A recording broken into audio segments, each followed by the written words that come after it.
Hey there, history buffs and corporate watchdogs. Today we're diving into a dark corner of the business world that some companies would rather forget.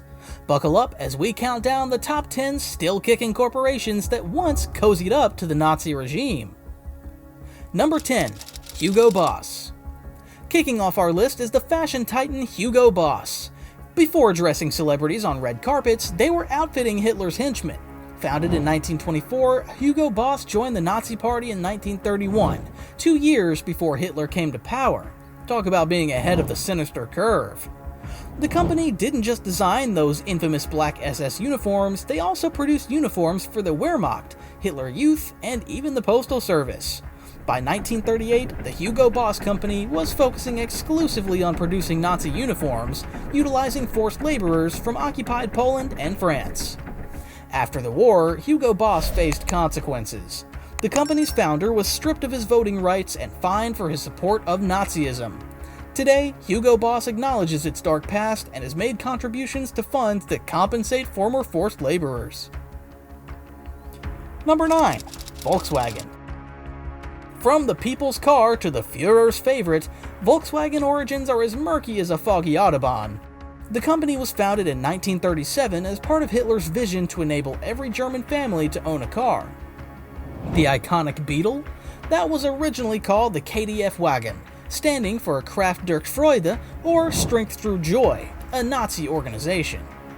During the war, Volkswagen shifted to military production, manufacturing vehicles like the Kübelwagen, a Jeep-like vehicle, and the amphibious Schwimmwagen. The worst part?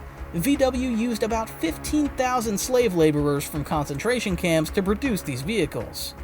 After the war, Volkswagen's Wolfsburg factory was saved by British Army officer Yvonne Hurst, who saw potential in the Beetle for post-war transportation.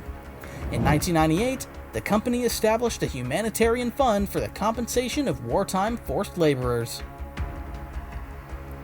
Number 8. Siemens. This tech giant had its fingers in many of the Third Reich's pies. Siemens was deeply involved in the Nazi war effort, supplying electrical parts for weapons, locomotives, and even concentration camps. The company's factories were staffed in part by slave laborers, including women from Ravensbrück concentration camp. Siemens also took advantage of the Aryanization program, which forced Jewish business owners to sell their companies at rock-bottom prices. The company acquired several Jewish-owned businesses this way. Post-war, Siemens faced scrutiny in various lawsuits for their involvement with the Nazi Party. In 2001, the company contributed 20 million Deutschmarks to the German Industry Foundation initiative, which compensated former slave laborers. Number 7. Kodak. Say cheese! Or in Kodak's case, say, we'll keep doing business with you, Nazi Germany. The camera company's German branch, Kodak AG, employed forced laborers from occupied countries. But the scandal doesn't stop at the German border. Kodak's operations in neutral European countries like Portugal and Switzerland traded with both Allied and Axis powers throughout the war. In fact, branches in Spain and Switzerland even processed German aerial surveillance films, which were then smuggled back to Germany via diplomatic pouch. After the war, Kodak stayed mum about its wartime activities for decades. It wasn't until the late 1990s that the company's Nazi connections came to light, largely thanks to investigative journalism and lawsuits from former slave laborers. Number 6. IBM. Before computers took over the world, IBM's punch card machines were helping the Nazis organize their atrocities. The company's German subsidiary, Deomag, provided the Third Reich with technology that was used to catalog victims of the Holocaust and manage concentration camp records. IBM's involvement went beyond just selling machines. They designed custom-made systems for Nazi officials and even trained SS personnel to use the equipment. The punch cards themselves were manufactured to German specifications and were shipped from IBM in the US to its German subsidiary regularly until 1941.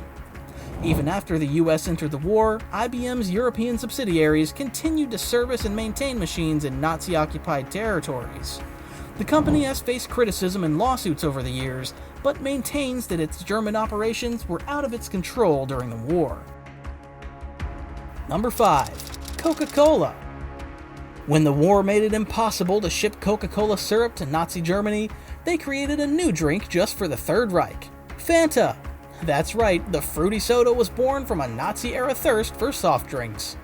Coca-Cola's German branch, led by Max Keith, was cut off from Atlanta headquarters when the US entered the war. Keith kept the operation running by creating a new product from available ingredients like whey and apple pomace. He named it Fanta, short for fantasy, German for fantasy. Interestingly, while Coca-Cola Germany was profiting from its Nazi connections, the Coca-Cola Company in America was promoting a patriotic image, sending free drinks to US soldiers overseas. After the war, Coca-Cola reabsorbed its German branch and retained the Fanta brand, expanding it globally in the 1950s. Today, Fanta is Coca-Cola's second oldest brand and is popular worldwide. Number 4. Bayer. Part of the infamous IG Farben conglomerate, Bayer's wartime activities are truly disturbing. IG Farben was so intertwined with the Nazi regime that it built and operated a concentration camp, Monowitz, near Auschwitz to provide slave labor for its factory. Bayer, along with other IG Farben companies, tested drugs on concentration camp prisoners. They purchased prisoners for medical experiments, treating them as expendable lab rats. One particularly notorious Bayer employee, Helmuth Vetter, was convicted of war crimes for his experiments at Auschwitz. After the war, IG Farben was broken up, and Bayer re-emerged as an independent company. In 1995, Bayer issued a public apology for its wartime actions and has contributed to compensation funds for former forced laborers. Number 3. Allianz. This insurance giant insured Nazi facilities, including concentration camps, and even covered SS members' private property. But their collaboration didn't stop there. Allianz invested in the German war effort and insured Luftwaffe planes and military equipment.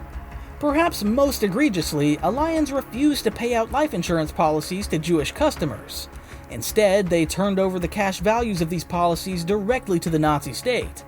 After the war, many Holocaust survivors and their families struggled to reclaim those policies. It wasn't until the late 1990s that Allianz faced real scrutiny for its wartime activities. The company has since participated in the International Commission on Holocaust-era insurance claims and contributed to various compensation funds. Number 2. Ford. Henry Ford's anti-Semitism was no secret, and his company played ball with both sides during the war. Ford's German division, Ford Werke, used slave labor and produced vehicles for the Nazi military, including tanks and trucks. What's more, Henry Ford was the only American mentioned by name in Hitler's Mein Kampf, and he received the Grand Cross of the German Eagle, Nazi Germany's highest honor for foreigners, in 1938. Ford's Cologne plant continued to produce vehicles for the Nazi military even after the US entered the war. Meanwhile, in America, Ford was manufacturing vehicles and aircraft engines for the Allied war effort, effectively profiting from both sides of the conflict. After the war, Ford Werke narrowly escaped Allied bombing and was quickly up and running again by 1948. Ford has since acknowledged its dark history and contributed to compensation funds for former forced laborers. Zooming into first place is BMW. The luxury car manufacturer's wartime activities are a far cry from the prestige associated with its brand today. During the Nazi era, BMW concentrated on aircraft engines, becoming a significant supplier for the Luftwaffe. To meet the increasing demand, BMW turned to forced labor, employing up to 50,000 enslaved workers and concentration camp prisoners. The company operated several plants near concentration camps, including Buchenwald, Dachau, and Sachsenhausen. BMW's owners at the time, the Quandt family, were close to the Nazi regime. Gunther Quandt, who acquired BMW in 1933, served on the Nazis' Industrial Council. His son Herbert spent the last years of the war managing forced laborers in BMW aircraft plants. After the war, the Quandt family managed to distance themselves from their Nazi past, rebuilding BMW into a symbol of German engineering and luxury. It wasn't until 2007 that BMW began to seriously reckon with its history, commissioning an independent study into its Nazi-era activities. And there you have it, folks, 10 corporate giants with skeletons goose-stepping in their closets. While many of these companies have acknowledged their dark past and made efforts to atone, it's a stark reminder that behind every logo lies a history, sometimes more sinister than we'd like to believe. Remember, Knowing the past helps us shape a better future. It's not about boycotting these companies today, but about understanding the complex tapestry of history and corporate responsibility. Many of these firms have made significant efforts to acknowledge their past and make amends.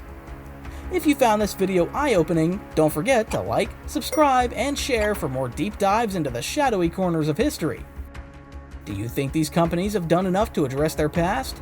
How should we approach historical corporate responsibility? Share your thoughts below in the comments.